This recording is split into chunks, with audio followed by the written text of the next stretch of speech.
The reason I bring that up, because we think when we think of like quintessential Christmas movies, things like How the Grinch Stole Christmas, or like Elf, or The Santa Claus, or things like that. The Polar Express. You can't take the Christmas out of those movies, otherwise it becomes nonsensical. Santa Claus becomes very sad, just a very delusional man who thinks that he's Santa Claus, but past that, not much else happens, right? The Polar Express just becomes a tale of kidnapping children overnight and then returning them in the morning. We are going to take your children on this magical train, and you won't know where we go. Don't worry, they'll probably be home by morning.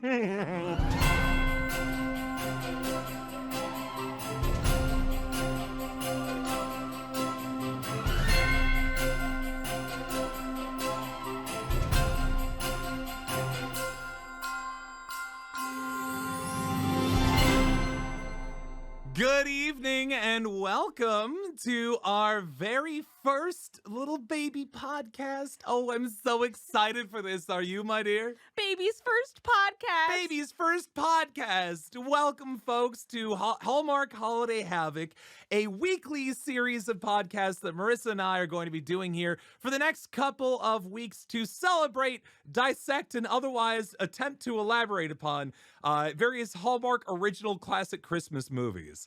It's Overall, a heck of a thing. Ultimately, our goal is to answer the lasting question: what is the Christmas spirit? What is the meaning of Christmas? We are robots / aliens and do not understand these things of Christmas and spirit and things of that nature. And so we have determined that this, based on our algorithms and based on our research, hopefully somewhere in there is determined the ultimate answer to our Christmas question. Basically, if we were aliens and the only access we had to earthly items was Hallmark movies, we're going to figure out what that results in. Yeah. First off, by the way, my name is Shadow Temple. I'm Marissa.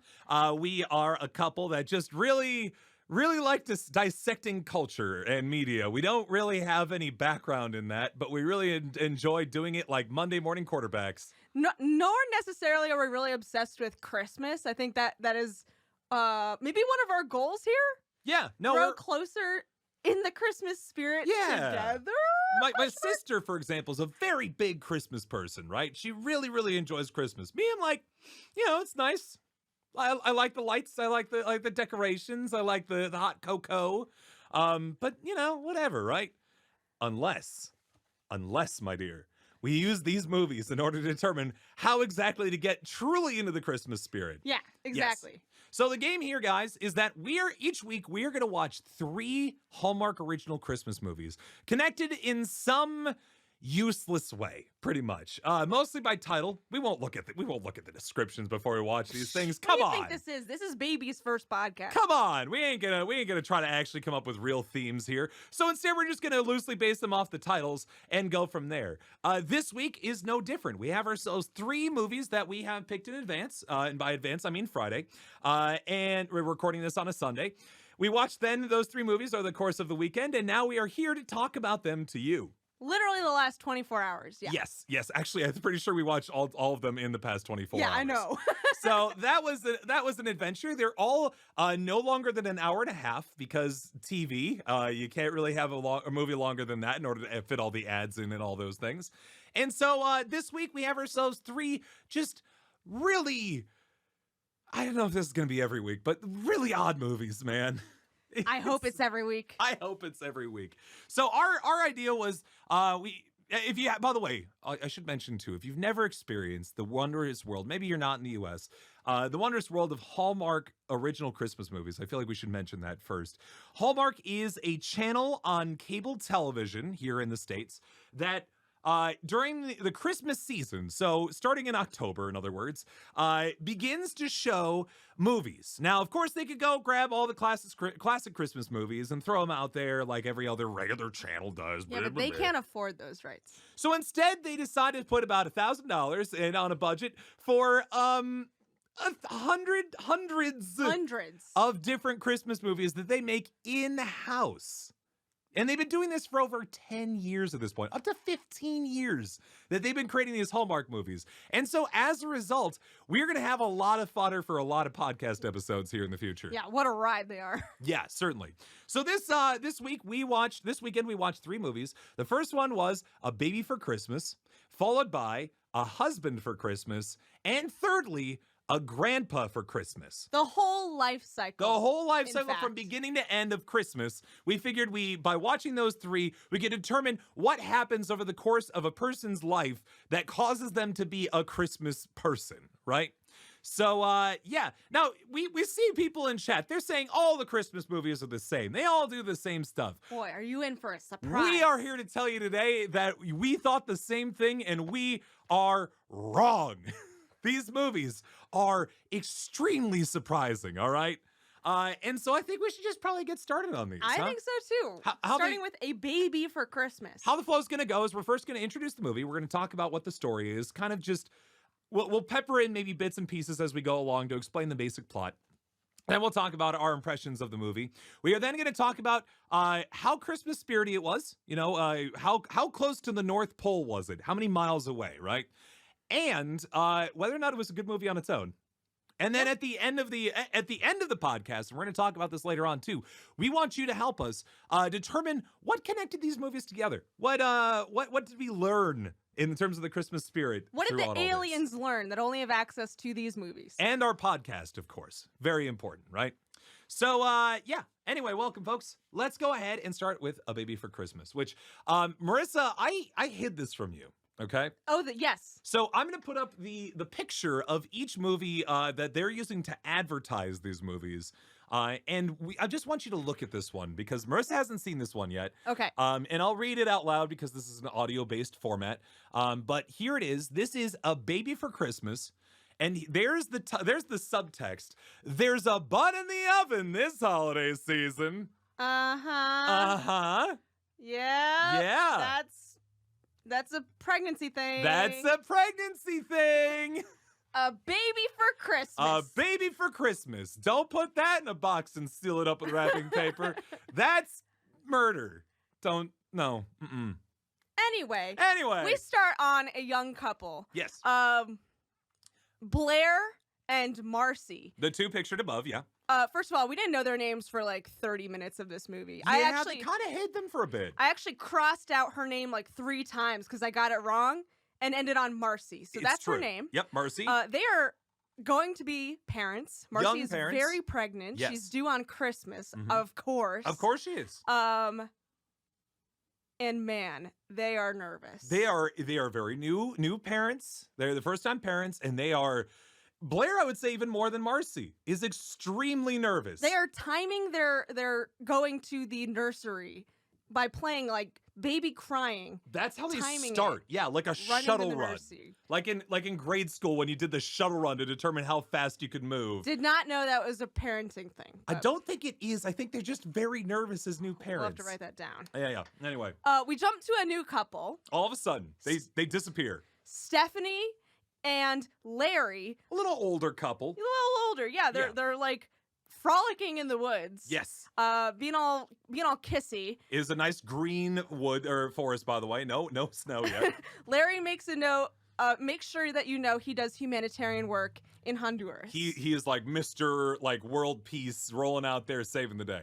Cool. We got 2 couples here. Yes. Okay, that's a lot to keep track of. Right. We jump to like 4 new characters. Yes. All of a sudden they're just Suddenly. like everybody's decorating together.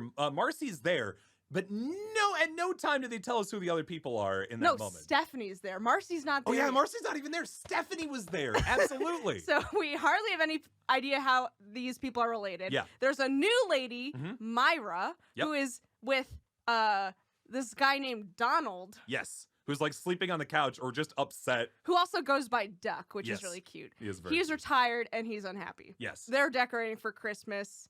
Classic. Yep. I've made the note, so many characters, oh my God. Yeah, they just had like they threw in the first 10 minutes like I drew a flow chart in order to determine where these characters are and how they connect and what their relationships are. So we've got another sister who Yep. works in cosmetics. This Yep. is the sister of Stephanie.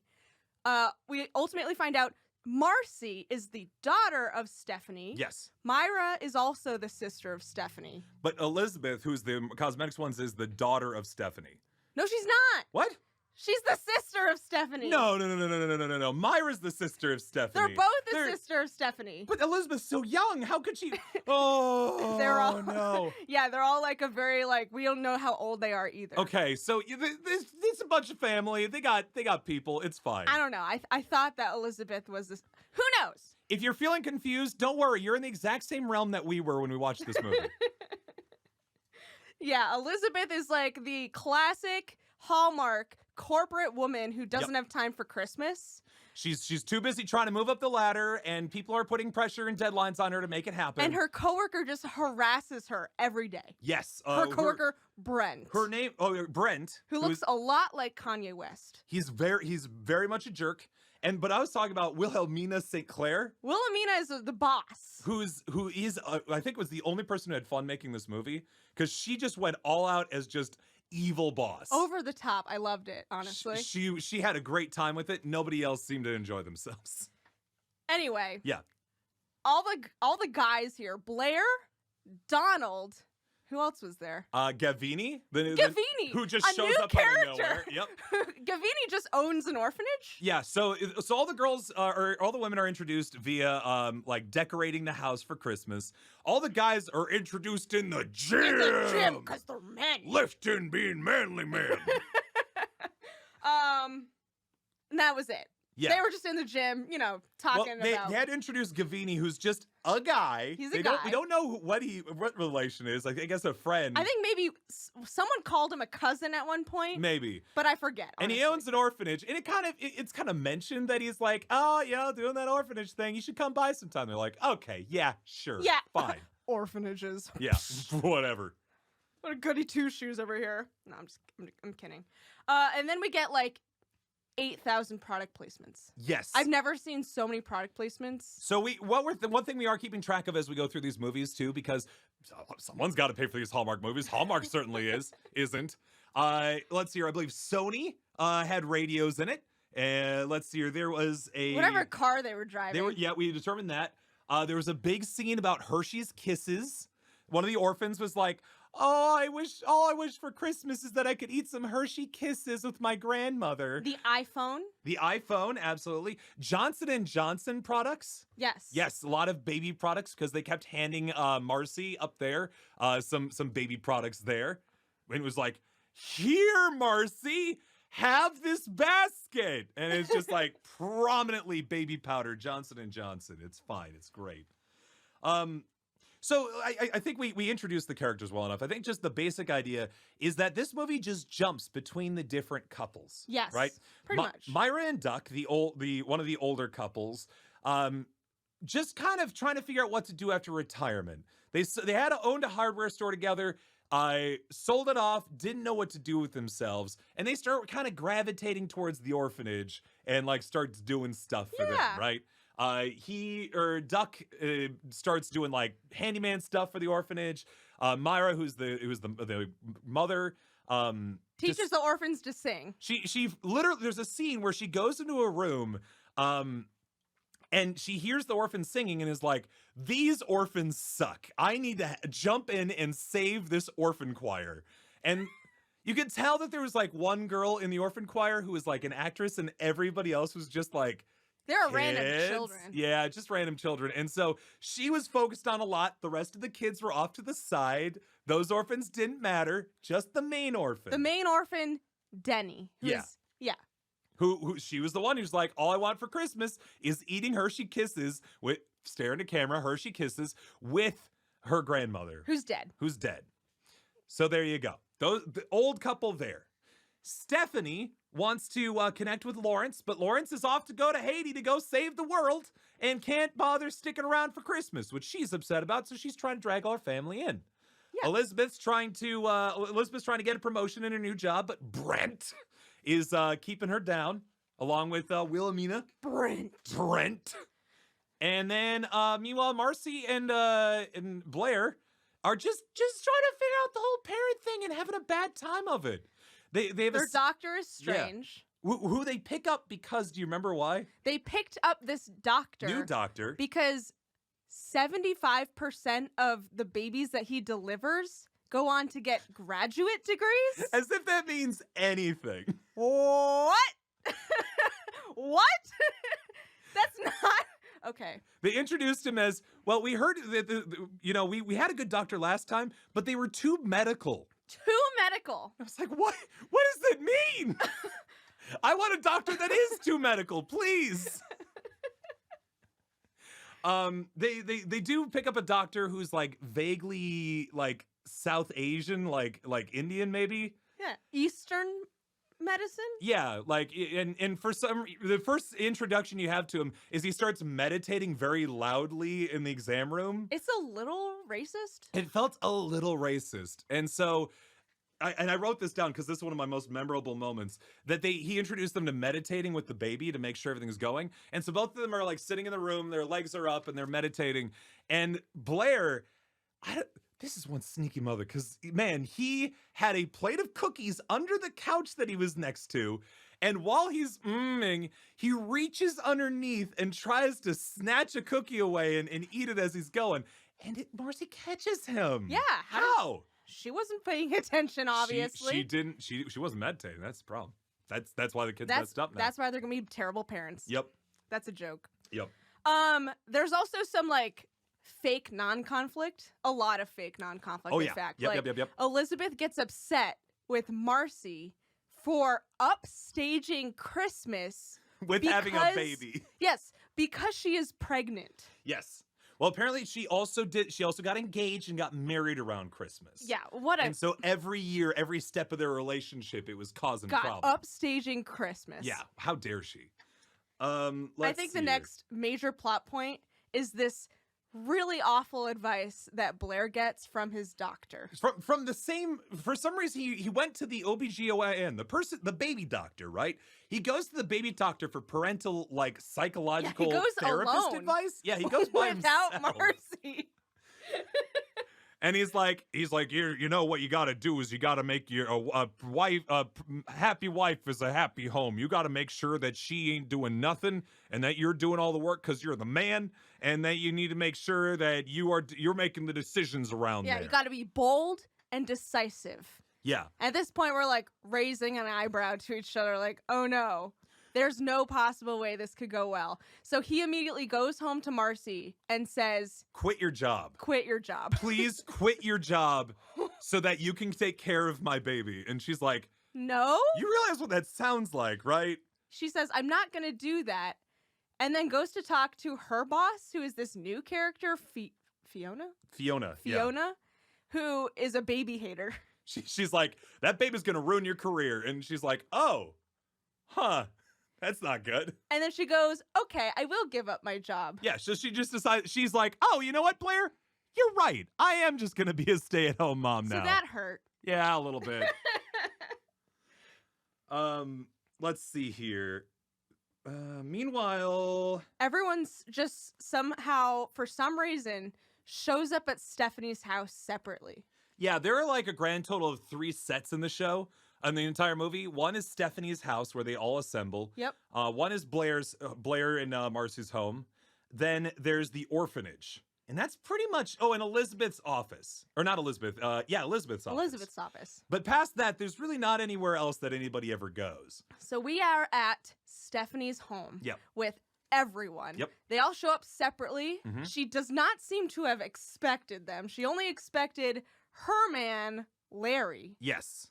They were going to have the guy that does humanitarian work in Honduras. They were going to have a little Marcy and Blair are fighting. Yeah. Myra and Duck are, I don't know, being orphanage grandparents. Yes, they're just embracing their new life as orphanage, I guess, workers, volunteers. Stephanie and Larry just start making out in front of everyone. Yes, and nobody talks about it. They're like, we got our own things that we're dealing with. They can do whatever they want. Deeply uncomfortable. Yeah. Don't do that. No. But it was also hilarious. Larry invites Stephanie to go to Ghana with him. Yep, over Christmas. And she goes, nah, I have to think about it. Yep. Cool. Next scene, I guess. So I should mention, by the way, you noticed here real quick, folks. Did we mention Christmas at all, other than the fact that Marcy's due date's on Christmas and Elizabeth gets nervous about it? Right? No. The trick here is that, and I think this is going to be a theme amongst a lot of these movies, is that sometimes they forget that it is a Christmas movie, and they had to kind of throw something in real quick to make sure that it becomes a Christmas movie again. Yeah, I think especially this one is like, it's a movie with a Christmas setting. Yes. Not a lot of Christmas themes. No, a lot of family themes, a lot of trying to figure stuff out and trying to come together. But we marked it. It took 52 minutes before the movie actually dealt with something that it was like unavoidably Christmas. Like the rest of it, you could just make a family like dramedy, kind of comedy, drama, anything like that. In fact, the first really Christmassy thing that happened was that the orphanage is now going to have a Christmas pageant. Right. And Duck wants to work on it. Myra wants to work on it, but as a secret from Duck for some reason. Yeah, they separately agreed to secretly work on it. Only with the only connective tissue between them, that one guy that they know who owns the orphan, or is like the head honcho of the orphanage, like keeps two separate secrets with them. And it comes down to like one scene. It's really weird. Where they both bought presents for the orphans separately. They find out that the orphans don't get presents at Christmas very much. And they kept it a secret from each other, which honestly is pretty cute. But like, I mean, this didn't need to happen. This didn't need to be a dramatic moment. There's also this really bizarre scene where like Marcy and Stephanie are going out buying them and like wrapping them and have a good time. They're like, oh boy, the orphans are going to be so great and so happy. They're standing in Stephanie's living room. Duck comes in and he's like, excuse me, we are retired. We are living on a budget. How dare you buy all these without my permission? And they're like, well, that's not a whole, I mean, it's just these presents. And what blew my mind was he's like, oh yeah? Uh-huh. You sure about that? He walks over to his set of cabinets, which I guess he just assumed would be filled with presents. He opens it up and bam! Presents fell spilling out more presents. How did he know? How did he know? Is that a thing that they regularly do where they hide presents in another cabinet in addition to under the tree? And then he's like, yeah, I know you got all these extra presents that you weren't going to show me. Mind reader. And he's all upset about it. And then he's like, just kidding, I got my own. And they all laugh and spend a lot of money. It was so weird. I was like, Doc, what are you doing, bud? Anyway, why are you buying presents so much? Everything comes to a head at this Christmas pageant at the orphanage. Yes. Which begs the question, who is attending this Christmas pageant? Who is this pageant for? Right. Never really got an answer. Nope. But Myra and Duck are there. Elizabeth is there. She gave up a promotion in order to attend this pageant. Yeah. Let's see. Marcy and Blair are there. You know. It's pretty much a pageant just for the stars of this movie. Yeah. Like that's the whole thing. It's just and the main orphan Denny is there and the rest of them. Yes, Denny and the orphans. Who they may have been real orphans for all we know. They just kind of were there a lot of the time. And so at this point, both Marcy and Elizabeth have given up their jobs. Yeah, Elizabeth goes in, it's like, you know what? You are pushing me too hard. I don't like the stress here. You are being mean to me. I'm going to not pursue this promotion anymore. To which her boss is like, well, I was going to give it to you and now I'm not. And then after she leaves, she tells the person who, Brent is still there. Who she gives the promotion to is like, I wasn't going to give it to her anyway. And it's like, oh, all right. But Brent is like, huh. Brent likes this. Brent enjoys this. Okay. Yes. So we're at the pageant. Yes. Marcy and Elizabeth decide to team up together. Yep. To start a business, start a fundraiser. Okay. Start some sort of business venture. I just want to say, because that's the very end of the movie pretty much right there. We're right? pretty much there, yeah. One thing I do want to mention is they all go to the pageant for the orphans. Yep. Brent shows up. He shows up to the pageant. Remember that? Did he show up at the pageant? I I'm thought it was, pretty like, sure Brent No, showed no, up, no, or no, did he no. show up at the hospital? He showed up at the hospital. That's even weirder, but okay, I'll zip my lips and you can go. Cool. We're at the pageant. Everything is fine. Marcy and Elizabeth team up, get this business thing going. Marcy goes into labor. What do you know? It's Christmas Eve. Marcy goes into labor. So they go to the hospital. Everyone, including the orphans? Yes, everybody at the pageant, all still dressed in their costumes, all file out into presumably waiting vans and drive up to the hospital. Why? To wait in the waiting room for hours for nothing, because a delivery takes a lot of time. Why did the orphans go to the hospital? And then they eventually decide, you know what? It's been enough orphans. Let's go back to the orphanage. Right? And then they left the hospital. There was, no reason for them to be there. Then Brent shows up. Brent shows up out At of the nowhere. hospital? He's like, hey, Elizabeth, I want to say what you did in there was pretty cool. And he, by the way, he's been a jerk the entire time, He has the been whole movie. awful. No chemistry between these two. Nothing. Just like being evil to one another. Brent even, I wrote it down. Brent stole a pen. While He did. while Elizabeth was talking at him, he just like took a pen off her desk and like put it inside his suit and then just walked away. She even mentions it. She's like, Did he steal my pen? he took my pen. What the? Like, Okay, jerk move. but he's like, what you did there was pretty cool. I just want to say, I think you're pretty good. She's And then like, you're not Elizabeth bad goes, yourself. Let me introduce you to my family. So I guess they're together now? You just kind of came in. Okay. So Elizabeth got her man. Sure. I don't know why they end up together. Stephanie and Larry also end up together. Yep. Still. And she's gonna go, right? She's gonna travel, I think. I'm pretty sure. I don't know. Whatever decision she made was so inconsequential, I didn't even write it down or remember it. The only thing I remember about Lawrence is his consistent insistence that his job was more important than their relationship. Like, he just wanted to keep reiterating that over and over and over again. He's It's like, you I don't love understand what it's like to serve people. I love you, baby. He said that to her. But you don't understand what it's like to go and help people out there. It's like, That's extremely she insulting. takes it in stride. Yeah, she's like, yeah, you're right. you're right. You're totally right. I don't understand. And my relationship is not nearly as important as this. Anywho, Marcy has her baby. Yep. The cherry on top, though. This is my final note on the movie. Yep. We never saw this baby. We never saw the baby. We just saw a big blanket that she was holding. It could have been a watermelon for all we knew. Did not actually even put a doll in her hands. We didn't even see a doll. There was nothing. It was a blanket that she was holding. And I think they sang like a Christmas carol at the end, just because they have to. You have to. Didn't they had all like water cups, like styrofoam Oh cups? yeah, they were like toasting each other. And they're like, "Deck the halls with flowers," and they're all singing off key. I think that happens in all these movies. that happens in all of the movies. And that's the end of the movie. Is they just sing a Christmas tune, Credits. and then credits roll right into credits. So there you go. That was fun. That was a good time. Lingering questions I have. Yep. Who is this movie for? Nobody. I don't know. Aliens. What was the moral? What was the moral of the story? Okay, so the trouble is that there were 3 separate stories, right?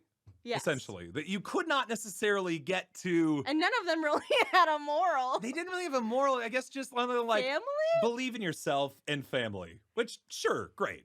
Third question. Yeah. Who was the protagonist? Technically, I want to say Blair. I What? want to say Really? Blair was the protagonist. You're of gonna this say movie. Blair? I don't know. He felt very side character to me. I feel like the only character that everyone was connected to was Stephanie. Stephanie was the anchor for the family. She was the mostly because anchor. they kept coming back to her house. But like, I don't know. It kind of felt like Blair and Marcy were the main two. I guess don't know. so. They had a baby. They had the title after all, "Baby for Christmas." I will say though, full credit to this movie because we're about to just crap on this movie in a minute here, right?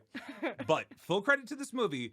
It was an almost entirely all black cast, and they didn't make a big deal out of it. I appreciated that. You don't see that in Channel Hallmark. is like a lily white channel for the most part. And they really just it was just a black family and they're just like having family stuff. And it was nice. That was nice. Yeah. Now let's crap on it. Anyway, so here's my question for you. How many miles from the North Pole is this movie in terms of being a Christmas movie? We were very far from the North Pole. I would say south of the equator. Like it was not very Christmassy. We were in like Chile. Yeah, maybe down in Chile. Just because like they didn't really talk about Christmas very much. The only Christmassy thing was the pageant and the fact that the baby was due on Christmas. Like, and that was very, very much close to the end. The only time Christmas came up was when some family member was upset and that it was close to Christmas. They're like, come on, guys, it's almost Christmas. It's Christmas. But that was it. There really wasn't a lot of decoration. There wasn't no snow or anything like that. Just sometimes there was Christmas stuff. In terms of the last thing I want to talk about, and then we'll leave the rest to the end of the podcast here. Was it a good movie? Not really. No, No. not really. Would not recommend watching.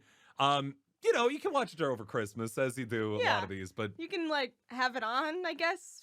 they were plots. They wrapped themselves up over time. Some goofy moments. Some were interesting more than others. Some legitimate chuckles. Yeah. Again, I think the cookie scene still got me like really good. Blair was very funny. Blair and Marcy were actually had really good chemistry. I like them a lot. And honestly, the acting was not that bad. No, it was a ham-fisted story. Certainly not the worst acting that we've seen the last 24 hours. That is true, which we'll find out in just a little bit here. So all in all, a lot fine. to talk about. A lot to talk about. An awesome first movie to start this on, I gotta say. It was a lot. And the best part was, it wasn't what we expected. It was very much not what we expected. very different from like what we thought was going to be the boilerplate for this. Yeah, literally how far from the North Pole were the movie? No. We were talking about how far from the North Pole, miles-wise, is this Christmas spirit? Is this Christmas spirit in this movie? And we said it is very far. Yeah. So yeah, that's a baby for Christmas. There's a bun in the oven this holiday season. You can watch it on the Hallmark Now channel, which we got a subscription for. We subscribed to the online service for Hallmark so we could watch these. You're welcome. All right, I think we're ready to move on to the next movie. I think so. Okay, so we got ourselves. So again, that was a baby for Christmas. Now we're getting ourselves into the next movie of the series that we watched here, and these aren't actually connected, but they're here.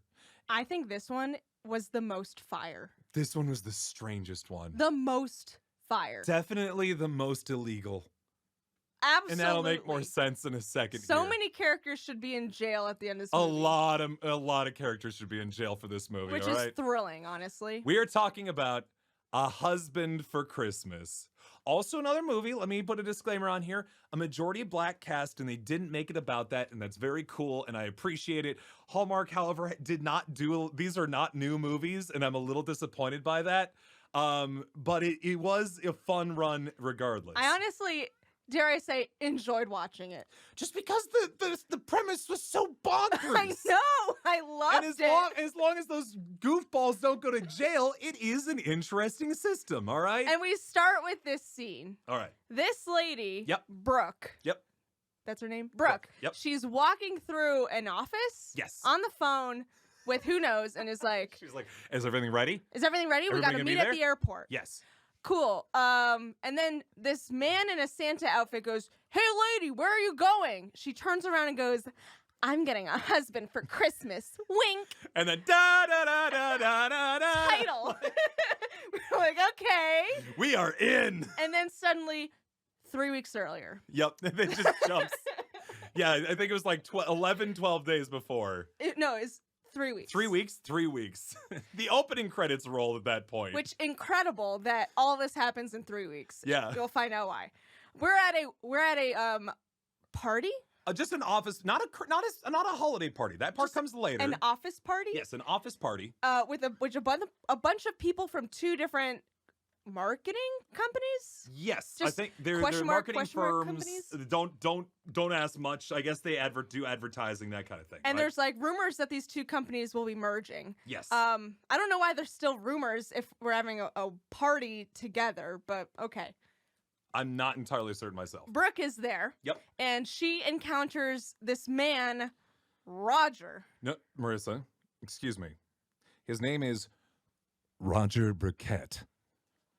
It's very important that you keep in that Burkett. Burkett. He introduces himself every time as Burkett. Roger Burkett. Roger Burkett. He's got a British accent. British? He's from England. And the only reason that's important is because we find out that he is a really talented graphic designer. Number one. From England. Yes. Number Who two. wants to work for this company In the U.S. in the U.S. But needs a work visa. yeah, he needs one of those H-1Bs. He needs to get himself in that, right? And boy, oh boy, do we know how hard it is, dare I say, impossible, according to the laws of this movie, to get a work visa. Even for a multi-billion-dollar company that apparently this marketing firm is, like, it is extremely difficult for them to get H-1Bs. Right. So they're having this conversation in line at the bar. Because she spilled a bunch of like alcohol on another lady's dress. Yes, because she got distracted by his dashing looks, I guess. Yep. So she needed to go get club soda, but the bartender's like, "Excuse me, ma'am, there's a line." And she's He like, also called her lady, actually. yes, lady, there's a line. So that's And weird. so this woman in the background's crying because there's a bunch of like stains on her dress, and like she's like just waiting in line, like, come on, club soda. Yes, and then Roger is behind her, very close. Yes. He stands extremely close to her. I think he's something like this, and he's like, club soda. It's deeply uncomfortable. Anyway, that's it. That's what we learned from the party about Roger. And then the merger's coming up, and there's a chance that people are going to lose their jobs as a result of the merger. That's an important plot point, too. Brooke takes from this must be the man that they are going to replace me with. Because she's also in graphic design, he's in graphic design, and he wants to work for the company that she's a part of. So she is talking with her friend on the phone about this. And Amanda, by the way. Amanda comes up at very random points in the story and just kind of continues to intercede. Here's an issue, though. We don't learn her name in the first scene. That's true. She's just kind of a random woman who calls, and she's like, "Oh, you, Brooke. Brooke just calls her girl. Girl, and then I just wrote down her name as Girl. Girl, yeah. Because that's her name, I Totally. guess. Cool. So Brooke thinks she's going to get fired. Next day at work, she's called into her office. Meanwhile, there are literally people packing up like the classic cardboard box with an office plant in the center. Yeah, they're like taking their name thing down. They're like, "Oh man, losing her jobs." Geez. And this is the first bit. Losing her jobs 2 weeks before Christmas. Nobody's gonna look at a resume before January. Oh. And they're like, "Good luck, Brooke." It's like, oh, okay. So she goes into her boss's office. Mr. Rawlings? Mr. Rawlings of Rawlings Incorporated. A very bizarre man. Who should be in jail. Should be in jail. I want to preface this with he should be in jail. Because this whole plot is his fault. It is 100% his fault, which maybe by the end it's a funny story 10 years down the line. He goes, but he should be in jail right now. You really hit it off with Roger at the party. Hold on. Before you get into that, he's like, all right, you've been an excellent employee with us. This has been great, but we're going to make you vice president. Yeah, we want to promote you. We're going to double your salary. Make you vice president. You're going to manage projects. This is great. You're going to manage this new graphics designer. His name is Roger Burkett. But, those work visas. so troubling, aren't they? Woo! So, we can't do that. Therefore, Real tough. you're single, right? Right? Now, I'm not sure if you were aware, Brooke. Beth, he keeps calling her Beth. Yeah, and he's he like, never gets her Brooke? name right. No, Beth. Beth is fine. Anyway, Beth, it's very hard to get these work visas, but did you know that if you marry somebody, that you can actually get them American citizenship so they can work in the country? So weird. So weird, and I'll only promote you if you do it. Otherwise, you will be replaced. Yes, actively threaten, simultaneously carrot and sticks her with the idea of you need to marry this man in order to get a promotion that doubles your salary so you can move into a very nice apartment that you very much want, or you can lose your job. Yeah. So He should be in jail. And so how the movie ends is that in the remaining 10 minutes, she goes to HR, they report him to the police, and he goes to jail. That's the movie that should have happened, but God, it I didn't wish. happen. But Exactly. it should have happened right then and there. So, oh gosh. What? And then, yeah, okay. So, Brooke and Amanda are together, and they're talking about this. And then Brooke encounters her college friend, Erin.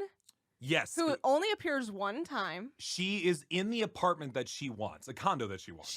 No, she's moving out of that apartment. Out of it. Into a giant house. 5 bedrooms. 5 bedroom, tennis court. Pool. Extraordinarily successful woman. And she's married. That's the important thing there. She only exists to make Brooke jealous enough to go through with this bonkers plan. And so she calls her boss. She's like, I'm in. Yep. She's like, I'm going to do it. Fine. Great. Cool. And all of us are like, why? This is bad. This is really bad. You shouldn't do this. So they get married very fast. It's actually pretty cute because they're both of them are like on board of this like really quick system. They do not, they're here to get married. Fake ring. They just go to lunch afterwards. He walks up to her with like a box and he opens it and it's got the ring inside. She's like, oh, and he's like, and I'm gonna try to ape his like accent as best I can. It's cubic zirconium. With that same timbre, and she's like, yeah. That means it's cheap, right? Yeah. Okay, whatever. They sign papers at the clerk's office, and they're like, "You may now kiss the bride." And she's like, "No, we're good. That's okay." And then they go to lunch, and then we find out that he has a girlfriend in London. It should be mentioned at this point that she's like, "I want to keep this as casual and professional as possible. I don't want to deal with you. You're not going to deal with me. We're just going to sign some papers." What? He's like, "Oh, okay. I thought we were going to have some fun, but all right." And then he's like, "Oh, by the way, I have a girlfriend in London." And she's like, "Excuse me? Excuse me? We're married?" He has a girlfriend who has no idea about this whole arrangement. Thing. Yeah, Gwen. Gwen. Cool. Oh, Gwen. Okay, whatever. Oh, Gwen. Yeah. We'll talk about Gwen in a minute. Suddenly, everything falls into place for these two people. I have no idea how all of this happens in a 3-week span, but Brooke gets promoted. Yep. Roger gets his job. Doing great. Brooke gets her new condo. Yes. In this brand new place. It. Moves in. Yep. It's insane how fast this moves. Everything works out great for both of them. I don't know. Yeah. Man, those marriage visas work fast, huh? There's even a moment where they're like, "Oh my God, Brooke, you're so good at managing." And also, "Oh my God, Roger Burkett, he's so good at the art thing. Goodness, he's just doing so well." Yeah. It's all this happens in a span of 3 weeks. Everything's going well until Natasha. The jealous secretary, I feel like? Jealous secretary. Yes. She sees this whole thing go down, finds out from Roger that they're married, and is like, No. I was at that party that you met Roger, and I introduced him to you. And now you got this big fancy job, and Roger's here too. I'm upset. So she does apparently the only sane thing, which is calling immigration services. She calls immigration services to file a fraud complaint. A fraud complaint from her work phone. From her work phone. She's like, "Hello, yes, excuse me. I'd like to report a fraud." It's like, what? So, woo! And then, the officers show up at Brooke's condo her new that condo. evening. She doesn't respond to Burkett, by the way, Mrs. Burkett. She's like, "What? Who? Oh, that's me. Oh, no. Oh, geez." So incredible how fast these officers move. They were in her condo that evening, unannounced. They broke into her condo. Yeah. They just walked right in. They said the door was open. And she's like, "Yeah, okay. She blows it. She biffs it hard. Completely biffs it. She's like, "Yeah, we met on a singles cruise, and he's not here because he's not here yet." And they're like, "Okay, we're gonna come back on Christmas Eve." Yep. For an evaluation. First time Christmas is mentioned. No.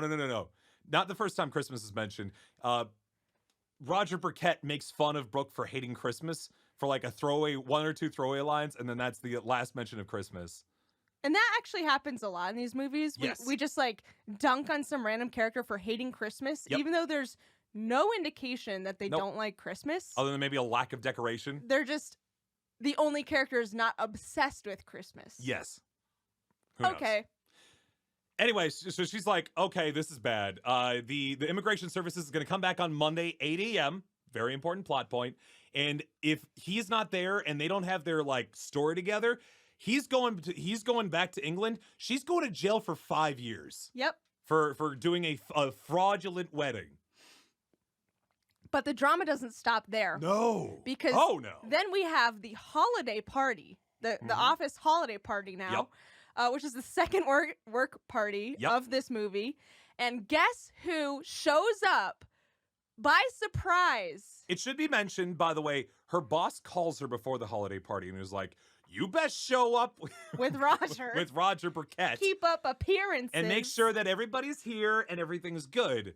And Natasha's there too, by the way, who's like, I don't know about this marriage. Doesn't seem right to me. Yep. And then who shows up? It's Gwen. Gwen shows up to surprise Roger Burkett. Yep.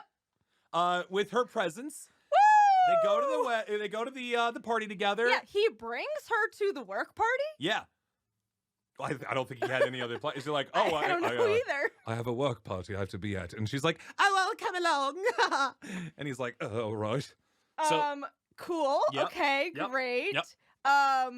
So Brooke tells Roger that the INS is after them. in coded language, by the way. Yeah, something. There's a client who's very upset with us about the wedding project. And if we do not settle it by 8 a.m. on Monday, then we'll lose the whole project. And he's like, oh yeah. no. So this prompts them to spend an entire weekend together. Yes. Somehow without Gwen. Yeah, Gwen just disappears. He's like, they're like, oh, we need to work on this together. And Gwen's like, oh, I'll just go back home and I'll wait for you there, I guess, Roger. She goes to where Roger lives Yes. in the States. Yes. And then we don't hear from her for a long time. She disappears till Act 3. Right. So, ending of Act 2, They roll up. what are their names again? Brooke and Roger Brooke Burkett. and Roger spent some time together. Roger Burkett. Thank you. At Brooke's flat. Yes. And they have to get her Christmas decorations because otherwise she hates Christmas. Yes. We find out that Roger was previously married. Yes. Which actually doesn't hit that hard. It's just kind of like, I was married before and then she died. But like, that's the only reason that he loves Christmas so much is because his late wife loved Christmas so much. Yes. But like, it did not feel necessary. Just, it did not really I was contribute anything to married. the plot. She's dead now. It was just Don't worry another about it. surprise upon surprises. I feel like they just wanted to give Roger Burkett more like character. Sure. It's like, he had a relationship prior to all this. Great. So they go to the Christmas tree lot to buy a Christmas tree. Yep. And guess who's there? One of the immigration agents and his daughter is with them, and they're there, and they're like, "Oh, hey, Immigration agent man. we're gonna be sending you to jail soon. How you doing?" And they're like, "Oh, we're doing great." We're, buying a tree. The kid who is like maybe 8 years old. Yeah. She's like, "Are you really married?" He was like, "Is this kid a narc? What is this?" It was awkward encounter, I will say that. Unfortunately, Roger lets slip that they actually met at a tree lot as opposed to the singles cruise. Right. So Totally contradictory. They slapped them together to say, oh yeah, there was a tree lot on this Christmas singles cruise. Ha ha. Ha ha. And so they get the tree, they run back home, they do Decorate the decorate. tree. And they're like, oh no, we don't have any pictures in our home. We need to find pictures of ourselves together. Good thing one of us is a graphic designer. Graphic artist! Woo! So they poorly Photoshop 7 pictures of them together on various inhuman backdrops, It's very bad Photoshop. middle of the ocean, the sky, and it's like, all right, cool. Graphic design is your passion. We get it. Oh yeah. Okay. So that was like one day of this Yes, weekend. that was one day of this weekend. The next day, Brooke takes Roger to her parents' house. Yes. Who she's not like spent Christmas with her parents in years, apparently. Like we just get this feeling that they're kind of separated and nothing's been going on with them for a bit, and that's fine, cool, whatever. Having a bad time with it. There's a lot of stuff that goes down at that house. Brooke drops another bomb. Yep. That her sister's fiance is her ex-boyfriend. And that they're coming to this Christmas party today. They're all gonna be there at this Christmas party. Something she lays at Roger Burkett's feet as they're at the front door, by the way. Yes. Also, I don't know if you remember, but when they open the door to welcome in the sister and the fiance, yes. they're kissing. They basically. are. Yes. They're like, hee hee hee, so like nose to nose. They had a It's moment of like, weird. this is gonna be awkward, but I promise you have gotten over it. And then almost a smash cut later to they open the door and they are making out on the doorway. It's like, hey, remember that guy? He was your former lover. He's now your sister's. Awkward. It's like, oh, sorry, didn't realize he'd open the door here after I rung the doorbell. No, right? Yeah. And honestly, a lot of this scene is very inconsequential. The parents, most of it is pretty inconsequential, except for the dad just kind of like rats out Roger. Just tears him a new one in a classic like dad fashion. Traditional dad fashion. He's like, excuse me, Roger, can I meet you down in my study? And he brings him down and he's got like guns on the wall. He's got like his veterans, like American folded flag. He's got like several different like plaques about like being citizen of the year, which is really weird. Cause then he gets into a conversation. He's like, are you even an American citizen? And he's like, why would you say that, sir? It's like, and he's like, I'm just kidding. It's fine. You good? So Roger and Brooke obviously did not plan for this very well. No. Because at first they say that they are boyfriend and girlfriend. Yes. Brooke gets jealous again of her sister, who I forgot the name of. It doesn't matter. And then just announces that they are engaged. Yes, suddenly. Woo! That was a lot. That was a whole thing. Meanwhile. Yep. Gwen is back. Gwen shows up back in the picture. She's like, she first shows off how bad she is, right? She is sneaking around Roger's apartment and just insulting his art. He was like working on a big old painting, like an impressionist painting, which was I can't. It was not judge. very good. It wasn't very good, but also maybe it was just impressionist, and I didn't know. I don't know. It was modern art, all right, whatever. And she's like, "Oh, when will he grow up and find a real job?" And it's like, "Oh, okay, Gwen, all right, so fine." We're supposed to be like, okay, she's evil, even no though sympathy for Gwen anymore. Roger is very obviously having an emotional affair. On her. She goes to his office where he works because she finds the address. Another surprise visit. Right? Finds out from Natasha. Natasha's there. He's obviously not. Yeah, he is not there. And so she is, very confused. Yep. Because he said that he would be there, I guess, all weekend while she was on this trip. Yeah, sorry, Gwen. Didn't realize you'd be with me the whole time. Guess you're just gonna have to sit in my apartment for the next 2 years. So apparently, she calls him because then Roger's like, we need to go. Yes. We need to leave. We're going to leave. We showed up to this party at approximately like 11 a.m. We are now going to leave at 3 p.m. and just take care of this whole Gwen situation. So Brooke's upset because she has now caught feelings at this point because they have like a couple little moments where they're like flirting, but they're also like, mad at ooh, we each actually other. kind of like each other a little bit. This chemistry's starting to heat up. She has caught feelings, yeah, but thinks that Roger only cares about Gwen. Yep. And that he's gonna like go propose to her. And there were scenes where Roger Burkett was like fumbling around with like an honest to goodness real engagement ring. Yes. And so you're led to believe that this might actually in fact happen. So right? she's upset. She goes to a pool with her friend Amanda, who has been broken up with. Yes. That was like some plot that also didn't matter. Yeah, Amanda went from like, oh, okay. Actually, there's one point that I do need to impress upon this with Amanda before we move on. Okay. Amanda's this character who she keeps like expositing with to kind of inform the story more in her emotions. And Amanda was just kind of this springboard for those emotions. But frequently, Brooke would complain about the fact that like this is some real illegal stuff that's going on. And she'd be like, okay, but he's pretty hot, isn't he, though? Cute? Isn't he cute? And she's sparks. like, and like in the middle of it, she's like, I found out that I'm about to go to jail for this. She's like, but come on, I saw you look at him. He was cute, wasn't he? And she's like, excuse me, Amanda. Jail. And she's like, I'm gonna get proposed to by my hubby. It's gonna be great. And then she finds out at the end that she doesn't. She gets really super sad about it at this pool. And then she just kind of gets over it to allow her to be that springboard again. Yeah, she goes, Brooke, you need to let yourself love and go get your man. Even though it didn't work for me, it's probably gonna work for you, okay? And then we cut to Roger and Gwen. We imagine this was gonna be like a really awkward scene, right? Because when they seem to be connecting, they seem to be okay together, and then all of a sudden, like Roger just drops, "I don't love you anymore." Yeah, not like a hey babe, we have to talk about something. He just straight up rips off that Band-Aid like it's no big deal, and she just goes, "Ugh," and walks away. How dare you? And then, she just disappears. Just scoffs and walks away. Yep. Like, okay, I guess we'll never see Gwen again. That's the end of Gwen.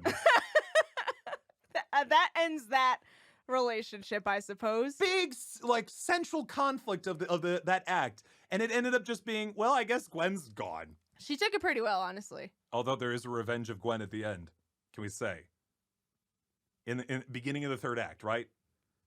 So, it's now Monday morning. Oh, yeah, it's right? Christmas Eve. It's Christmas Eve day. Guess who's Monday coming to morning. the house on Christmas Eve? It's the INS agent. It is the immigration police. Guess who's not there in time? Roger Burkett. Roger Burkett. Burkett's not there in time. He calls at 8 o'clock and he's like, sorry, I'm in traffic. I was dropping Gwen off at the airport. That was actually his voice right there. And then Brooke goes, I told you so many times to be at my condo at 8 a.m. We are so or going else to jail. we are going to jail. It's like, I'm sorry, but I really needed to do this. And it's like, you could have called an Uber. Yeah. Let's be honest. Get an Uber. I don't know what year this was made in, but get an Uber. Yeah, something. So he's driving back. The immigrant services show up, and they're like, "Hey, well, you have a new nice decorated room or house. That's pretty cool. Wait, this one was made in 2020? Oh God. Oh no, geez. you're kidding me. So anyway, they come into the room. They're like, "Oh, all these nice pictures and stuff. Okay, yeah, and it's decorated. That's pretty cool." Do you remember the question they asked though? What was the last argument you two had? Right? Yeah. Which they couldn't answer. Eventually, Roger Burkett shows up, about 5 minutes after they show up, and he's like, I got to knock on the door. Yeah, he does make it with good timing, honestly. He's there in time, well enough. And so they're like looking around, they're like inspecting things, and they're like, yeah, no. Well, no, they ask, what was your last argument? Which is still a weird question to ask a couple. If they asked us, I wouldn't even know. I wouldn't know either, honestly. I'd be like, I don't know. I was pretty annoyed when you woke me up this morning, but was that an argument? Not really. I was just But grumpy. so they're sweating it out. They seem like they didn't plan it out at all or anything like that, which was really frustrating. They had 3 weeks to do this? They had 3 weeks to do it. They didn't even plan out how they first met each other or how long they've been dating and things like that. And eventually they just all right, you guys did a terrible job at this. We know your things are photoshopped. We've been doing this a long time. They're not even good photoshops. They're not good photoshops. Which they admitted in the movie. Yeah. You're going to... We'll be in touch about court dates. We're going to take Roger away so he can leave the country Roger's today. leaving the country today. You are going to jail soon. And so at that point, we're like, how are there only 8 minutes left in the movie? There are 8 minutes left in this movie. And best to our knowledge, and they wasted time on this. Yeah. I forgot to mention earlier, by the way. there's more. So earlier on, because this is actually an important bit, the boss keeps coming in and out of the movie as like, Mr. Rawlings. Mr. Rawlings is like, hey, Beth, how's that thing going? And just like Amanda, she's like, this is really illegal and highly irregular, and we should be going to jail for this. And he's like, ah, ha, ha. But he's cute, right? I've seen the way that he looks at you. Am I right? Yeah, Hubba, also, hubba. if this goes sideways, I had nothing to do with it. Yeah, I had nothing to do with it, doll. He literally says doll, and it's like, So at this point, she goes to, I don't know why this is her first stop, Yeah. honestly, after this whole situation. She goes to her work Yes. to pack up. She's going, well, I guess my job's over. Guess I'm going to jail. I should pack up all my things in my office. And her boss shows up and is like, how's it going? She's like, well, I'm going to jail and he's going off to England. He's like, oh, that sucks. Well, why don't you go chase him down? She's like, I was told by the police not to leave town or else I'll be in big trouble. And he's like, but you got to go to him. You got to profess your love. That's the only way. She's like, what? And he's like, I have a credit card. Like a black card. And A he's black like, card. yeah, and he's like, here, use this. And she's like, all right, I'm going to run off. So she, The then opening scene see shows up again. the opening scene from the very beginning where she goes, I'm getting a husband I'm for getting Christmas. a husband for Christmas. Wink.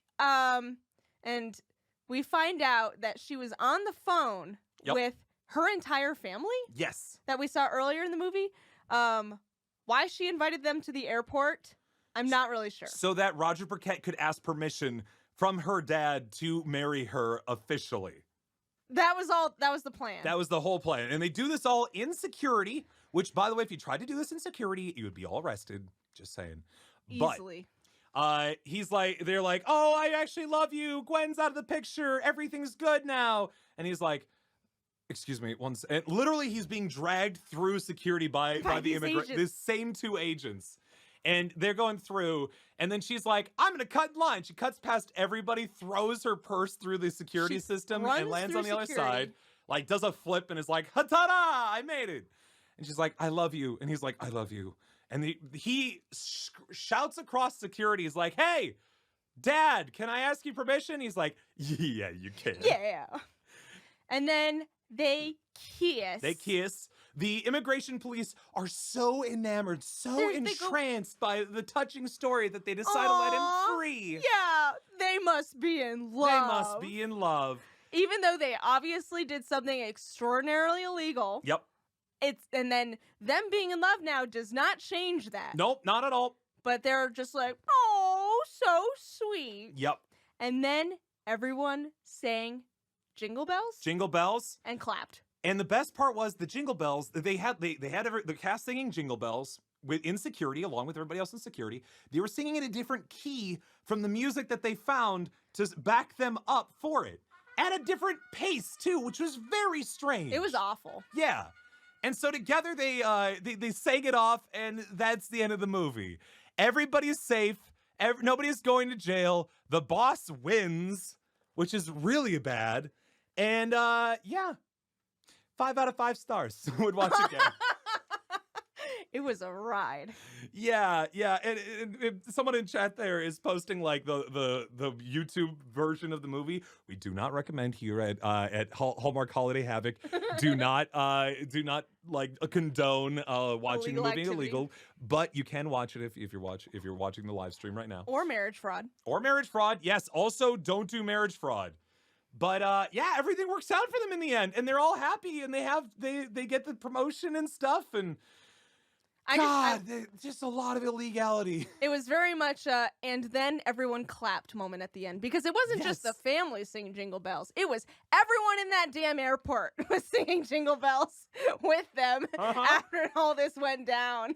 Missy in chat just mentioned one thing too. I wasn't going to talk about it because it was distracting, but it wasn't really relevant to the plot. There was a lot of scenes where they were driving in a car and they were flipping between Brooke and Roger Burkett. And it was it's about as bad as my green screen is right here. You can see on, unfortunately, this is of course for the visual watchers here on YouTube and Twitch. There's like a line down Marissa's arm right there. That's what you could see on their hair and like faces superimposed with the car moving stuff in the background. It was very bad. It was very pretty distracting. bad. Yeah. Not a lot of product placements in this one. No, there weren't. actually. I was very impressed that they got the title in there 50 seconds into the movie. Another movie where Christmas wasn't needed. It wasn't really a Christmas movie. It was more Christmassy than the last one. We were at least in the same hemisphere as the North Pole this time. They were surrounded by Christmas decorations a lot. I'll say Mexico. I'll say they got north of the border, but only just. We were in the northern hemisphere. Yeah. Okay, I'll take that. Yeah. Did we learn anything about the Christmas spirit? I don't know. Listen to your boss no matter what, and you'll get cool money and new apartments. So, same as the last movie, just very bad advice. Yeah, listen to bad advice and then believe in yourself afterwards. Great. Fantastic.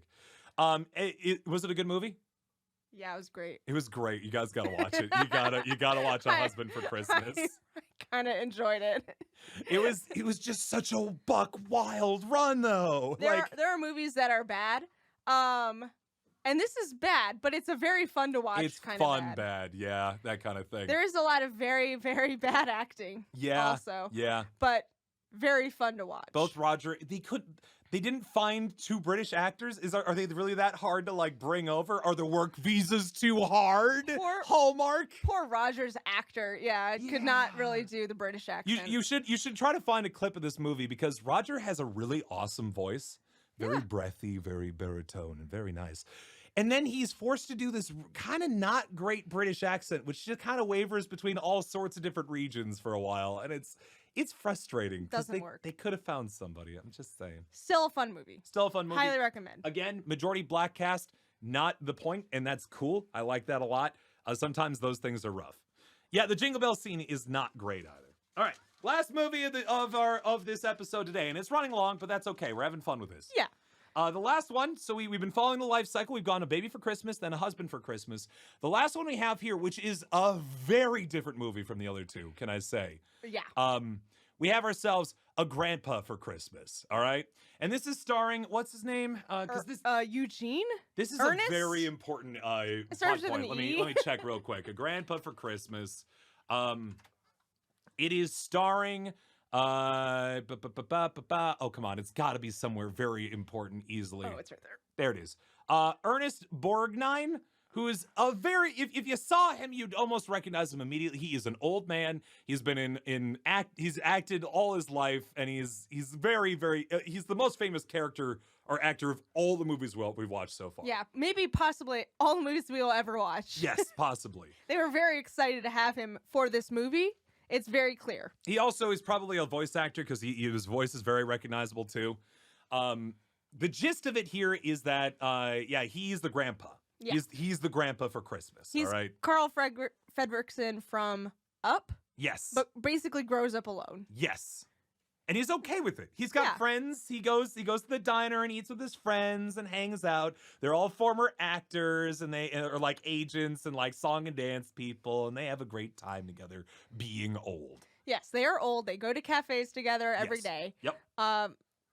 No, his name is Bert. His name is Bert. The actor's name is Ernie. The character's name is Bert because why not, I guess. Cool, great. He is a song and dance guy. Yep. Former, retired. Yep. With all his friends. Yep. He finds out his daughter is in the hospital. So let me stage this for you real quick. We're about to tell you all of the things that happen at the beginning of the movie. I want you to let us know, especially if you're watching this live or in the comments, or just thinking about, write it down maybe, how long you think it takes for all of the following things to happen, all right? Yep. So he starts it off. He's going to hanging out with his friends for lunch and stuff. He's playing chess with his former agent and things like that. He's talking about going into a retirement home. He's done with living in a house and all that. He's doing fine, right? Yeah. You smash cut to this lady who is who's dropping her kid off at a friend's house because she has to go travel for work, and they seem kind of stressed out and strained and all that, right? And this kid's like what, 10? She's probably 10. She's 10 like, or 12. Mom, you're going to be back in time for Thanksgiving, right? And she's like, of course, honey, of course. She said, well, last time you were 2 days late. And she's like, well, sorry, okay? Because work, right? Another like corporate woman. Yes. There's a lot of them in these movies, I guess. Yes. Bert goes back to his house, and what's waiting for him there? A police A officer. police officer who's waiting at the home, and he's like, "Excuse me, what's going on, officer?" He's like, "Are you Bert?" He's like, "Guilty as charged." Which, by the way, don't say that. Don't joke about that. Yes.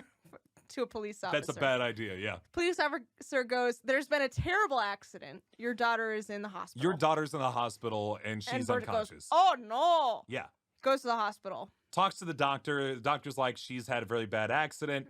Who, by Brain bleeding. Can I say, the doctor's probably one of my favorite characters in the movie because she was the model doctor. She explained what the thing was happening. She explained what, in layman's terms, it was, what they were doing to treat it, and what things looked like without being rosy-cheeked about it or being too dramatic. I think they got a real doctor, honestly. They possibly got a real doctor. She was very good at what she did.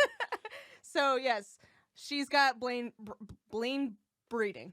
Blaine was in the first movie, Marissa. Brain bleeding. Brain bleeds from this big accident. She's in the hospital. She's on the ICU. She's stuck, right? They're like, "Oh no, we won't really know how she will do for a couple more days." Yes. By the way, Hold on. So he goes home after that. No, he does not. He finds us all out at the hospital. So she goes away. Doctor goes away. Doctor goes away. In comes social services. Yep. Yeah, child services. Who's like, "Hello, yes. I'm social services. Here's what you need to know about the situation now." Yes. Okay. So your daughter is not doing good. Yep. Your ex-wife, who apparently has not talked to his ex-wife for many, many years. It's like, what? Wasn't she staying with my ex-wife? Wasn't she there? Ex-wife is dead. She's like, "What?" Also. Been dead for 3 years. And she's like, "Oh." Also, you have a granddaughter. She's like, "Huh?" That you now have to take care of. And he's like, "What? Excuse me?" So he learns all of this in the span of like 30 seconds. And that his daughter was living in the same city as him, too. Right. Yeah, all of those things from the apparently same social services person. He's like, "Huh? Where? Who?" He has not had any contact with this daughter for 12 years. 12 years. 12 years. Yeah. Woo! And so like the daughter who was staying at this family home at this friend's family home for 6 days is like, "Okay, well, I guess I gotta go pick up this girl, and like we're gonna be a part of it, or like you're gonna be part of my life now." And he gets into a tussle with the girl's mom. Yeah. Yeah. And it's like, "Hey, I gotta, or I'm picking her up," and she's like, "Isn't it weird that you It's okay. Marissa's on call, so she's occasionally doing that. "Isn't it weird that you don't know about this granddaughter?" And he's like, "Hey, mind your own business, jerk." And she goes, "Why? I never." How rude. How rude.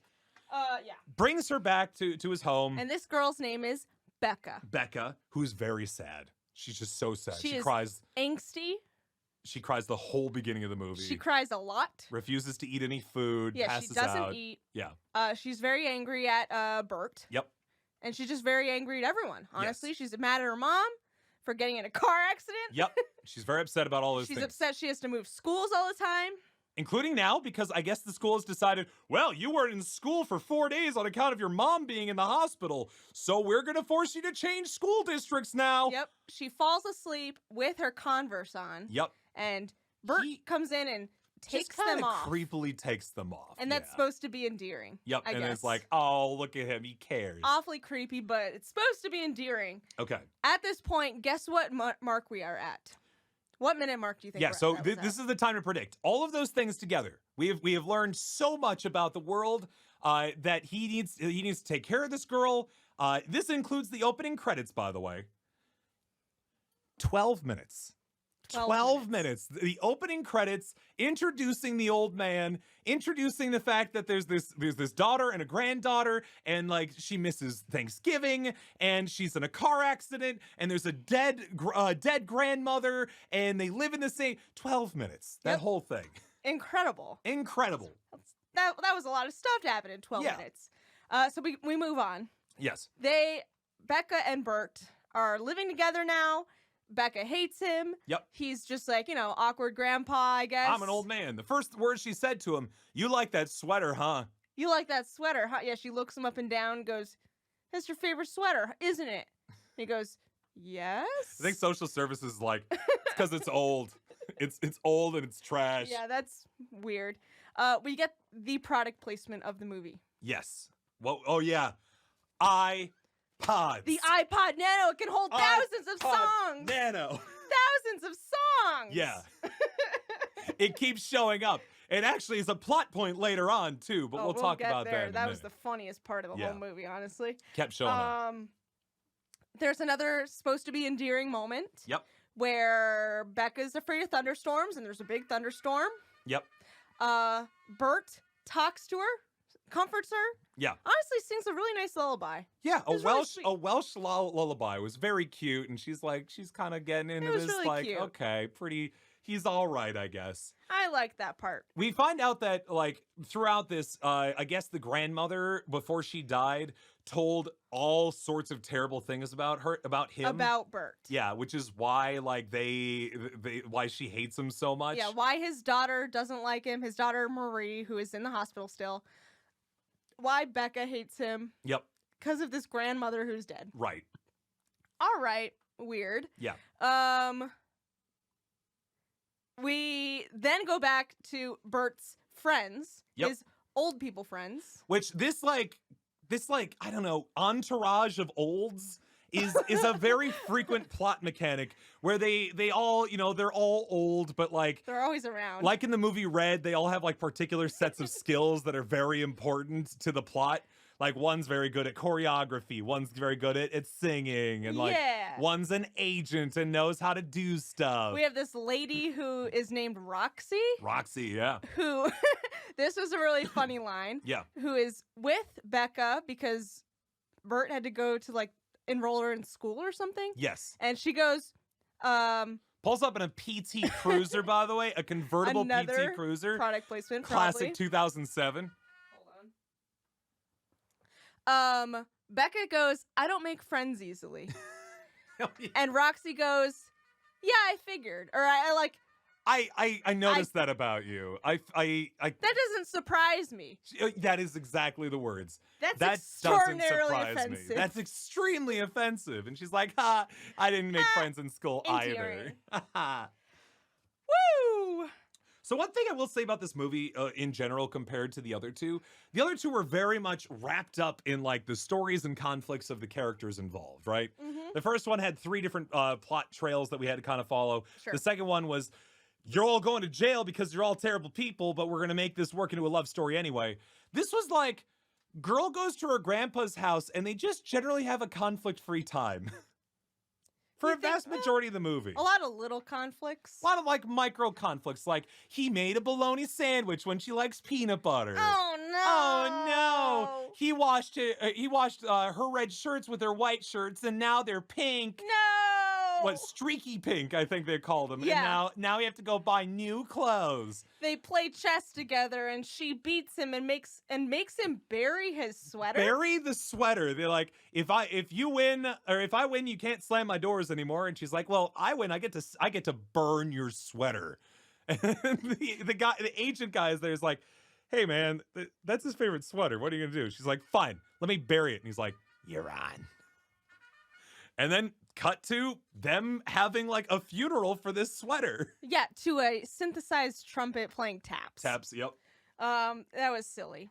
But it should be noted, this is much less of a comedy than the other two. At the same time, not a lot of like big drama, just little dramas. Lots of Tiny little drama. dramas. We were just waiting for the phone call where the mom was gonna die. Yeah, but it never came. She just slowly got better throughout the movie and everything was fine. There were so many phone calls where we were like, this is it. This is the moment. She's gonna die. She's gonna turn. Even when she was like, she's awake now and she's talking and everybody's happy. And then like, we cut away and then we cut back to a phone rolling and we're like, oh no, here's where she's dead or it got worse. And like the kid's gonna cry. No, she's even better now. She might be a little bit off balance now because her brain's a little bruised.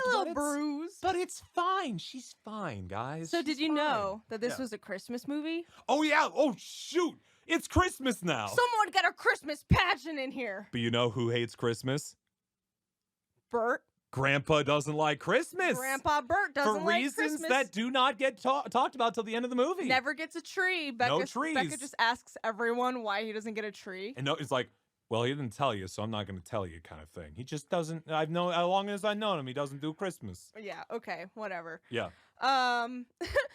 Becca tries out, or she wants to try out for her new school's Christmas pageant. Turns out to be like a Broadway star, by the way. She's like, I don't sing for people. And Roxy's like, oh, come on, try singing. And she's like, and then, all of a sudden, it's like, she's got a really great voice. I was honestly really impressed. yeah. They pulled this girl somewhere from Broadway. For real. Or like a Broadway prospect at the very least. Yeah, she's a really good singer. Just total serious. And they all kind of get all the olds involved because they all did music and theater and stuff, and they all want to help out, and they're very cute. And she eventually, there was a very tense scene where we thought we had hit the mark. We thought it was it. They were all waiting in the same cafe because apparently there's only one restaurant in all of Hollywood. They're all waiting at a restaurant for the big call to find out whether or not she got the part. In the elementary school pageant, I guess they was like, forward all my calls about this pageant auditions to the diner and ask for Bert. Why did he do that? I don't know. Forward the calls to the diner? Yeah. And it's like, we're all going to wait for this call. Aha, everybody's having a great time. And then he goes over, he picks up the phone, goes, yeah, doesn't say a word. Hangs up. Shocked face, puts it down, and he walks back to the table and he's like, just flat-faced the whole time. And We we're thought like, the mom was dead. we here. thought mom was getting worse or something like that. And he's like, oh, I gotta say, I'm sorry, but you got the part. And we're like, oh. Great. Telling Cool. you, zero conflict with mom getting better. She just gets better. The doctor's very good at what she does, and she just makes the mom better. By this point, Becca and Grandpa Bert have bonded. Hit it off. They're having a great time. They're BFFs. Yep. Becca doesn't want to go back to where she lived with her mom in San Francisco. Not anymore, I think they're in no. LA. Yeah. She doesn't want to go back because she likes her new school. She's in the pageant. She likes Grandpa. She's making friends. She talks to her mom. Yep. Mom wants to go back. Yes. Becca does not. No. So, okay, we have a conflict, I guess. All the olds and Becca's friends go and decorate this new tree. Yep. The first tree that Bert's ever had. Bert's decided, let's go get a tree. We're getting a tree. And she's like, oh, boy. It felt like the credits were going to roll, honestly, because they all sang a Christmas carol around the Christmas tree. Everything felt good, except Becca's friend Hannah was not allowed to join them because at the beginning of the movie, Grandpa was mean to the friend's mom, and friend's mom thought that he was a bad man and did not allow his friend to join in, all right? That's the problem. How long did it take for that to resolve, though? It took 30 seconds. 30 seconds. She's like, oh my God, Grandpa, I can't believe you did this. Oh, how are you so mean? You're a terrible person. Slam, shut door. Grandpa just goes to this friend's house to talk to the mom. We need to talk. And then, then they show up. A cut quick, and she's like, hey, we're here. And then we're all friends again. And she's like, your grandpa's a very persuasive man. It was a movie where they just had a bunch of conflicts, but they just get wrapped up really quick, and everybody's really, really happy. There was no need for that. Yeah. We're now at the 2/3 mark, though. Yes, we're 2/3 of the way through the movie. The credits are not rolling yet. All that's left is the pageant and, I guess, mom getting out of the hospital, right? Yeah. Yeah. But we get a pre-Christmas present. What was the pre-Christmas present, Eric? Shadow? Oh my God. Oh my God, was it? She got an iPad, an iPod Nano. iPod Nano! Thousands of songs! Thousands oh my of God. songs! She has to show her all her friends! No computer to download new songs on, by the way, can I just say. So we need to get more product placement in there. But she had her iPod and she was so excited. And so she and Bert go to the park and have a great time. She's swinging on the swings. Before this, though, yeah, it's important to mention, yep. Bert, so, okay, this new school that's having the Christmas pageant, I guess the person who was directing the Christmas pageant just, like, dropped dead or something. Or she had a family emergency in another family state issues. and can't do the Christmas pageant anymore. So now Bert's doing it. But Bert is pretty much just voluntold to do it, right? Bert and all of his buddies, He's super excited about it, but they all learn about it before he does, and they all sign him up to do it. And he's like, okay, cool, I like directing musicals. And now we get to, honestly, the funniest scene I've ever seen. And kind of funniest. I It's- kind of felt a little bad. It's not that funny, but like the product placement plays so well. Yeah. They're in the park. Yep. Like you said. Yep. Becca's on her swing with her brand new iPod Brand Nano. new iPod Nano. Listen to a knockoff of Britney Spears song. It's so obviously the whatever that song is. Yeah. Toxic, I think. Toxic. But it's a knockoff of it. Yeah. Bert he's got some paper sack of something. He's carrying something. It's heavy, I guess. and he goes, ugh, and then he falls He over. passes out and just collapses. And it's like, oh no, Bert. Becca keeps swinging. Becca he's like, Becca, help. and she's got her brand new earbuds in from her new iPod Nano, and she can't hear his cries for help. So it's like, how is this the product placement that you wanted, Apple? Yeah. Look how noise canceling they are. She can't hear her grandpa dying. You can't hear the screams of your elderly family members. Anywho, she does eventually realize, Grandpa, he's on the ground. Oh, Grandpa, are you okay? He goes to the hospital. Goes to the hospital. Everybody's like, uh-oh. All the olds show up, and they're like, well, this is another Yep. funeral we got to go to. All the olds are here. Becca's mom is out of the hospital. Also, it should be mentioned, Becca's mom hates Grandpa. Oh, yeah. Like, she's assuming that he was never there for him, that he left early when she was like 2 years old on Christmas Day, and was like, well, that's just the end of our relationship. We'll never interact again, and everything is bad. Right. So, Because of the grandma. Because of the grandma told them this. It should be mentioned. And the grandma, honestly, is played off as the villain. She is of this story. The dead grandma is the ultimate villain of the story. Truly. Because she, I guess, lied about this grandpa. Like relentlessly turned him into an evil man. Right? But she's dead, so you know. Not we ever actually What get do to we hear care, I her side of the guess? story. No, Just she's from dead. hearsay. So Bert's in the hospital now. Yep. Marie's out of the hospital. Yep. Becca is Goes back. No, she goes up a floor in the hospital to visit Bert, who's in the hospital. And we just spend a lot of time in the hospital. Yeah. Um, Same doctor shows up. I guess she's both in accidents or like brain accidents and also heart problems. but oh no, the Christmas Eve pageant. Oh no, he's gonna miss it. He's gonna Also, miss the he might be pageant. dead. And by the way, can I just say again, the doctor comes in, she's like, he's had a pulmonary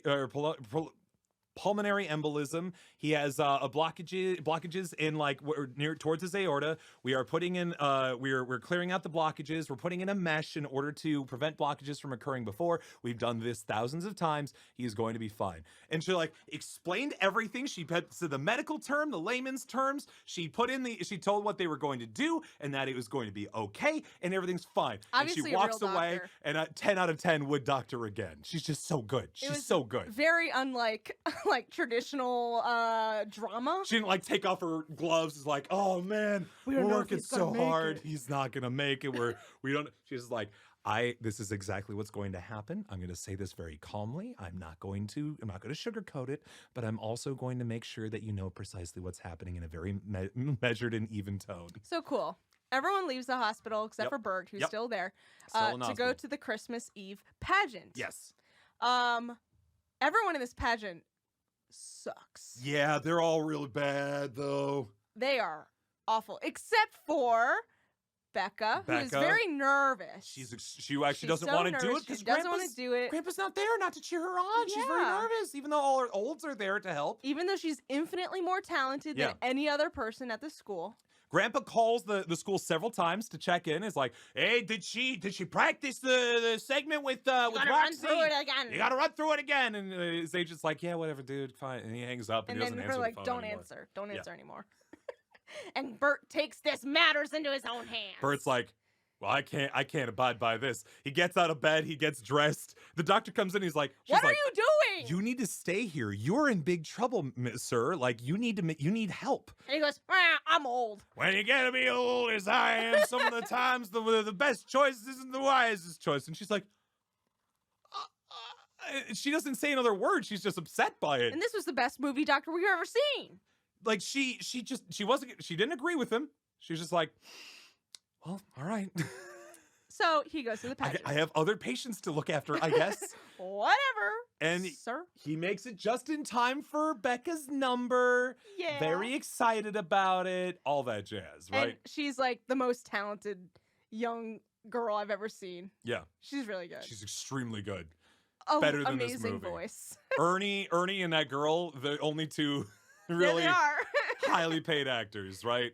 Like, I really hope. Oh, let's see. Becca O'Reilly was played by Juliet Goglia, who is, let's take a look real quick. Oh, no. Oh, no. She's in plenty of movies. She's in a whole bunch. She's doing busy. great. She was a regular on the Michael J. Fox show. So there you go. Okay. She's getting work here and there. That's nice to see. That's good. I'm glad. Anyway, ends with them singing, as all movies do, right? Yeah. Bert and his daughter make up. Yep. They get together. They find out that the grandmother was just lying the whole time. Grandmother was just an evil lady. They were married 20 years. They were 20 years different in age, and they married. And like she left him for another song and dance man, a manager, because she wanted to make it big in Hollywood. Tried to get back together, but she broke his heart. He apparently. They like complained that he didn't like pay for a college tuition or anything. Turns out he did. He paid and, for everything. Sat in the graduation box on the balcony during her graduation and stuff like that. Which, who knows who's telling the truth, by the way, on that. Is like, you don't know what you're talking about. It's fine. It's like, oh well. All right. Cool. They Cool. get back together then, Yep. or not together, but like they make up. Yep. And they're gonna move in with Grandpa Bert. Yep. Grandpa Bert's gonna take care of both of them, and everything's gonna be fine because the mom needs to do some physical therapy to recover from. They're gonna being in a move major into the accident. attic, despite the mother now needing walking assistance. She needs walking assistance, but she's gonna move into a new bedroom in the attic. So that's a very questionable problem. decision.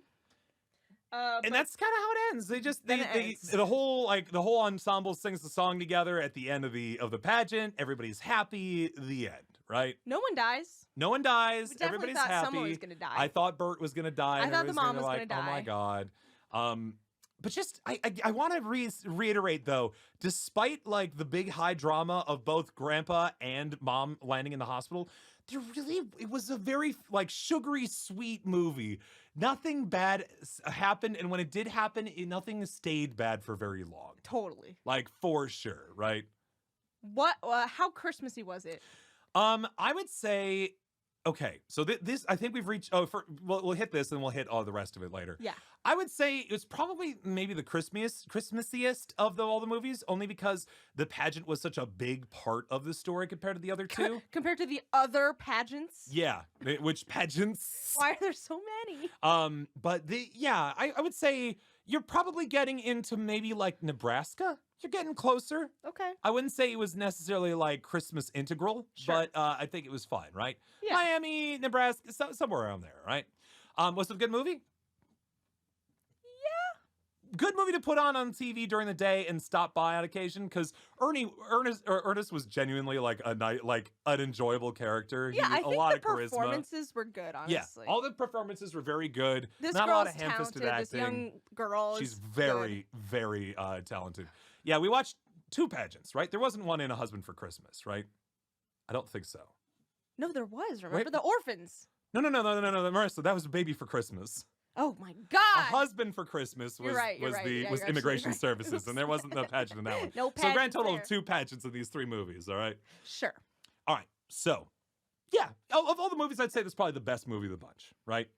It depends. If you want, I mean, A Husband for Christmas was fun. Objectively, I'd say Grandpa for Christmas was the best movie. Husband for Christmas was the one you need to watch the most. That was the more fun one. That one was more fun that you should pay attention to. Grandpa for Christmas was very sweet. You could pop in, and you wouldn't miss anything because they're just little vignettes of like, oh no, people are having conflict, and it's gone.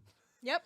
First movie, Baby for Christmas, you have to watch the whole thing in order to even know what's going on, and even then it's very hard.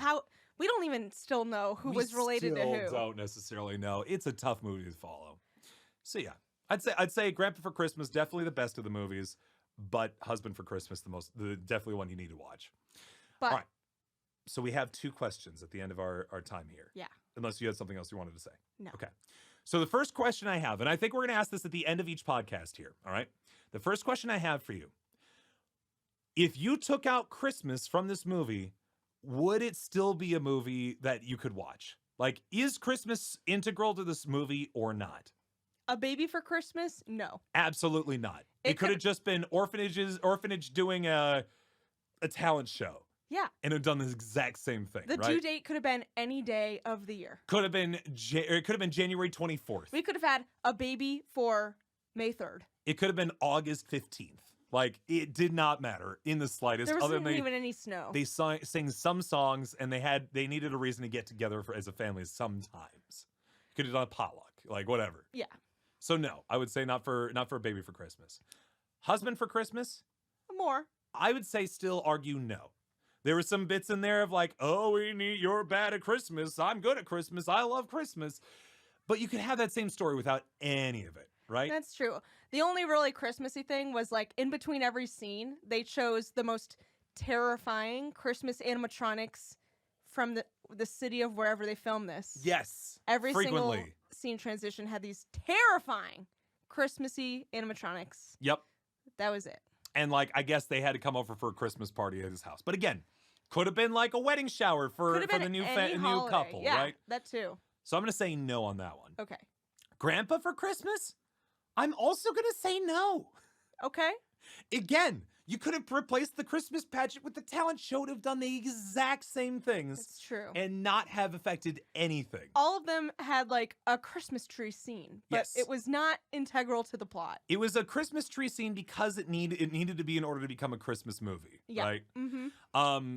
So the reason I bring that up, because we think when we think of like quintessential Christmas movies, things like How the Grinch Stole Christmas, or like Elf, or The Santa Claus, or The things Polar like that. Express. The Polar Express. You can't take the Christmas out of those movies, otherwise it becomes nonsensical. Santa Claus becomes very sad, just a very delusional man who thinks that he's Santa Claus, but past that, not much else happens, right? The Polar Express just becomes a tale of kidnapping children overnight and then returning them in the morning. We are going to take your children on this magical train, and you won't know where we go. Don't worry, they'll probably be home by morning. Yeah, I agree with you that none of these three movies were really that Christmassy. We're going to take them to somewhere very cold and give them hot chocolate.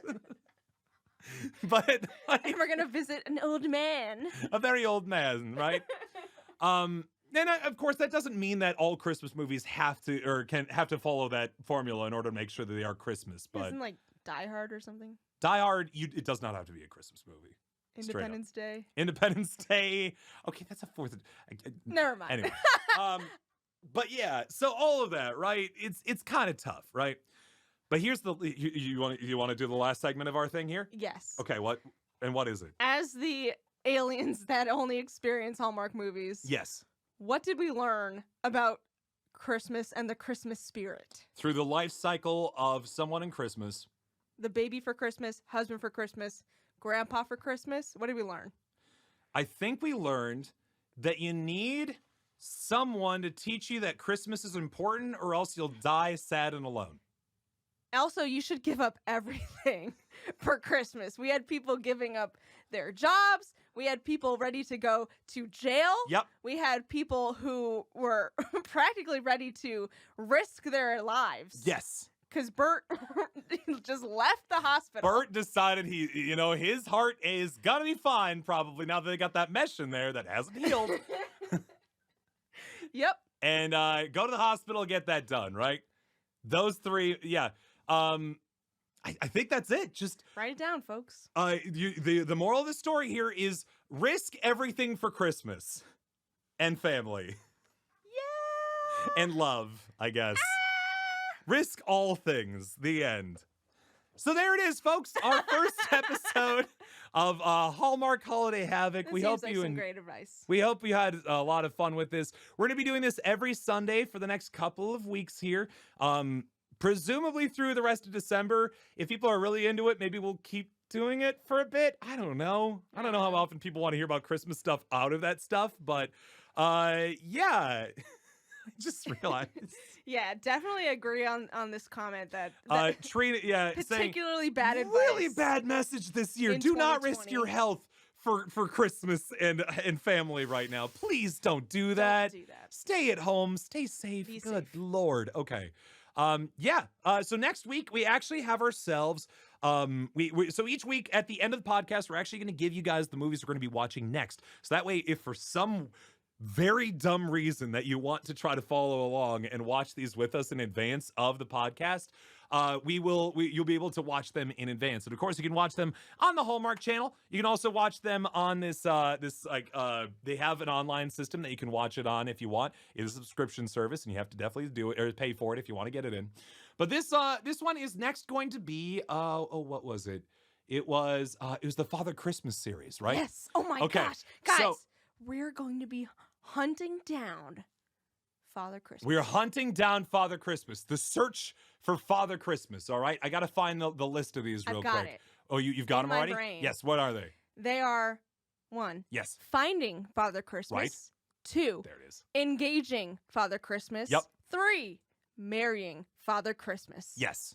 And this, unlike the previous 3 movies we did, where they just had very similar names, but they were completely unrelated to each other, these are actually a trilogy of movies. This is a legit trilogy. A trilogy about Father Christmas and finding him, engaging him, and then marrying him. Okay. I can't wait. We're taking him down. We're gonna get him. We're gonna get Father Christmas. Bag him and tag him. Finding Father Christmas, engaging Father Christmas, marrying Father Christmas. We're gonna do another one of these episodes of this podcast Sunday night, 8 p.m. Eastern. If you want to watch it live on Twitch, twitch.tv/shadow_temple. Otherwise, we're gonna be putting these up on YouTube. I'm hoping the following day. So by Monday night, this should be up there for your viewing. They can check out each Monday as well. If people like it enough, I'll put it on Spotify, Apple thing, Google thing, whatever. But for now, we're just gonna kind of leave it at that for now. Okay. Thank you guys so much for listening. I'm Shadow Temple. I'm Marissa. Hope you enjoyed your Christmas love, your Christmas magic, and we hope to see you on the next episode, all right?